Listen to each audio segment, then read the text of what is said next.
আসসালামু আলাইকুম। আজকে আপনাদের সাথে প্রকৃতি কন্যা জাফলং ভ্রমণ করব। ঢাকা থেকে যারা আসবেন সরাসরি বাস অথবা সিলেট থেকে ভেঙেও আসতে পারেন। যেতে যেতে সৌন্দর্য শুরু হচ্ছে শ্রীপুর থেকে। শ্রীপুর চা বাগান, পাশে ঘিরে রয়েছে উঁচু নিচু পাহাড়, যেগুলো বাংলাদেশের মধ্যে নয়, তবে বাংলাদেশের সৌন্দর্যকে আরো বাড়িয়ে দিয়েছে এই সুন্দর চা বাগানগুলো। যদিও এখন চা বাগানগুলোতে নতুন চারা রোপণ করা হয়েছে, সেজন্য কিছুটা ছোট ছোট দেখাচ্ছে। এই যে যখন বর্ষা থাকে তখন আরো সুন্দর লাগে সবুজ পরিবেশ। দেখতে দেখতে আপনারা কিছু স্টোন ক্রাশার মিল দেখতে পাবেন, যেগুলো বর্তমানে বন্ধ রয়েছে। পাথর উত্তোলন এবং মিলগুলো বন্ধ থাকাতে আসলে যতটুকু জানলাম, জাফলং এর বর্তমান অবস্থা খুবই খারাপ রয়েছে। সবগুলো কারখানা বন্ধ রয়েছে, যেখানে স্টোন ভাঙা হতো সবগুলোই এখন আপাতত বন্ধ। তো এই হচ্ছে জাফলং এর পরিবেশ, খুবই সুন্দর মনোরম পরিবেশ। আমরা চলে আসলাম বাংলাদেশ বর্ডার, যেখানে এখান থেকে হচ্ছে ভারত দেখা যাচ্ছে। যদিও ভারতের সৌন্দর্যটা বাংলাদেশের সৌন্দর্য থেকে অনেকটাই বেশি। অবশ্য সৌন্দর্যের কারণও রয়েছে। কারণটা হচ্ছে পাহাড়গুলো ম্যাক্সিমামই ভারতের মধ্যে পড়েছে। আর জাফলং এর শুরুটা যে পাহাড়টা, সেটা অবশ্যই জাফলং এর সৌন্দর্যকে বৃদ্ধি করে দিয়েছে। আমরা কিছু লোকাল রাস্তায় হাঁটলাম, যেখান দিয়ে মানুষ সচরাচর কম যায়, কারণ পাহাড়কে উপভোগ করার জন্য অবশ্যই পাহাড়ের বুক ছেড়ে হাঁটতে হবে আপনাকে। দেখতে দেখতে আমরা সামনে আগাচ্ছি, যেখানে রয়েছে জাফলং এর প্রধান সৌন্দর্য। সামনে কিছু পেয়ে যাবেন রকমারি দোকান। এখানে আসলে অবশ্যই আপনি স্মৃতি হিসেবে কিছু নিয়ে যেতে পারেন, তবে একটু সাবধানে কেনাকাটা করবেন। অনেক কিছুর ভিড়ে কোনটা আসল কোনটা নকল বোঝাটাও একটু কঠিন হয়ে পড়ে। তাই যারাই আসবেন একটু দেখে শুনে কেনার চেষ্টা করবেন।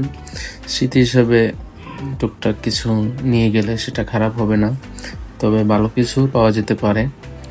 তো এখানে প্রচুর দোকান রয়েছে, যেখানে মূলত ভারতের পণ্যই বেশি রয়েছে, কারণ হচ্ছে ভারতের পণ্যের এই অনেকটা চাহিদা আছে এখানে। অনেকেই তো ঢাকা থেকে আসে, তারা স্বাভাবিকভাবেই এই পণ্যগুলোর উপর একটু আকৃষ্ট থাকে। তো আমরা হাঁটতে হাঁটতে চলে আসলাম অনেকটাই। আর একটু গেলেই আমরা দেখতে পারবো প্রকৃতির সৌন্দর্য, যেখানে জাফলংকে প্রকৃতি সাজিয়ে দিয়েছে। তো এই দূর থেকে দেখা যাচ্ছে যেখানে আসলে অনেক পাথর ছিল এক সময়। আমরা সিঁড়ি বেয়ে নিচে নামবো, যেখানে নামলে আমরা সৌন্দর্যটা দেখতে পারবো। এটা হচ্ছে জাফলং এর 0 পয়েন্ট, যেটা আগে ছিল না, কিছুদিন হয় এটা দেওয়া হয়েছে। তো এই সিঁড়িগুলোর পাশে আগে দোকান ছিল না, সৌন্দর্যটা অনেকটাই সুন্দর ছিল। দোকানগুলো হওয়াতে জায়গাটা অনেকটা নোংরা দেখাচ্ছে, তবুও দোকানগুলো চলছে ভালোই। কারণ হচ্ছে এখানকার জীবিকা নির্বাহের প্রধান ছিল পাথর উত্তোলন, যেটা বন্ধ থাকার কারণে সবাই এখন দোকানের দিকে ঝুঁকেছে এবং তার জন্য দোকান অনেক বেড়েছে। নিচেও অনেক দোকান হয়েছে, যেগুলো আগে ছিল না, কম ছিল এই দোকানগুলো। তো এই রাস্তা দিয়ে হাঁটতে হাঁটতে আমরা চলে যাব যেখানে মূল আকর্ষণ। এখানে অনেকগুলো ট্রলার আছে, যে ট্রলার দিয়ে আপনি চাইলে ওপার যেতে পারবেন। ওপার হচ্ছে মায়াবী ঝর্ণা রয়েছে।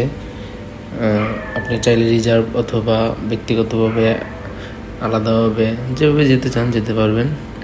তো আমরা হাঁটতে হাঁটতে এই একটু জিরিপথ আছে, জিরিপথ দিয়ে হেঁটে যেতে হবে আপনাকে 0 পয়েন্টে, যেখানে পাথরের সৌন্দর্য, পাহাড়ের সৌন্দর্য, ঝর্ণার সৌন্দর্য সব কিছু একত্রিত হয়েছে।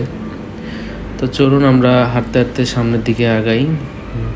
তবে একটু খেয়াল রাখতে হবে, এখানে অনেক বিএসএফ থাকে, তো যারা বাংলাদেশিদের সাথে আমি দেখেছি যতটুকু, মাঝে মাঝে খুব খারাপ ব্যবহার করেছে।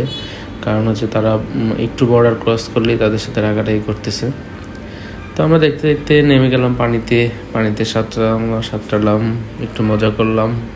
আমার সাথে ছিল আমার শ্রদ্ধেয় ভাই আবির ভাই। অবশ্যই সবাই আসতে পারেন জাফলং এর সৌন্দর্য দেখার জন্য এবং প্রকৃতি দেখার জন্য। সময় নিয়ে আসলে ঝর্ণাও দেখতে পারবেন। সবাইকে ধন্যবাদ আমাদের সাথে থাকার জন্য।